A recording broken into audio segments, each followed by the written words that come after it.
এই যে আমি যে জুতাটা পরে আছি এই ক্যাটাগরি জুতা, এটা টোটাল 13টা কালার আসছে। এগুলো সাইজ পেয়ে যাবেন 40 থেকে 46 পর্যন্ত, অর্থাৎ যাদের পা হিউজ বড়, যারা সাইজ পান না তারা এগুলো পড়তে পারবেন, কারণ এর পাঞ্জাটাও মোটা অনেক।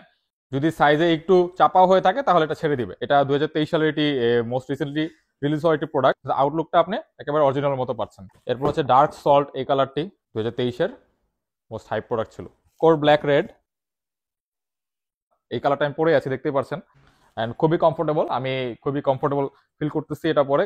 বাজারে এগুলো অনেক লো কোয়ালিটি পেয়ে যাবেন 3000 3500 রেঞ্জের মধ্যে, সেগুলোর সাথে এগুলো তুলনা করে লাভ নেই, এগুলো আরো ভালো কোয়ালিটি। এই প্রোডাক্টটা আমাদের স্টকে থাকে না, শেষ হয়ে যায়। এটা হচ্ছে ক্রিম কালার বলা হয়, এটা কালারটার নাম ক্রিম, এটা হচ্ছে হোয়াইট। তো এরপর হচ্ছে সল্ট, অ্যান্ড এগুলো বছরের পর বছর ইউজ করলে কিছু হবে না। এটার পুরো নাম হচ্ছে এমএক্স রক, অর্থাৎ এমএক্স দ্বারা বোঝাচ্ছে মিক্স, কালারটার নাম দিয়েছে রক। এটা হচ্ছে সালফার, সালফারের কালার, সালফার একটু হলুদ টাইপের হয়ে থাকে আপনারা জানেন। এটাও নেটিং টাইপের। এটা হচ্ছে কার্বন বেলুগা, এটা সবচেয়ে হাইপ একটি কালার, দেখতেই পাচ্ছেন কালারটা। এটা আসার সাথে সাথে শেষ হয়ে যায়, আমাদের স্টকে থাকে না। এরপর হচ্ছে জেব্রা, এই কালারটা কয়েকবার রিলিজ হয়েছে, যারা একটু মিক্স টাইপের কালার পছন্দ করেন।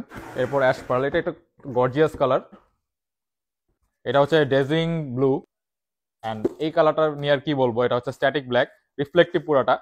এটা আমাদের স্টকে থাকে না, একবারে শেষই হয়ে যায় আসলে।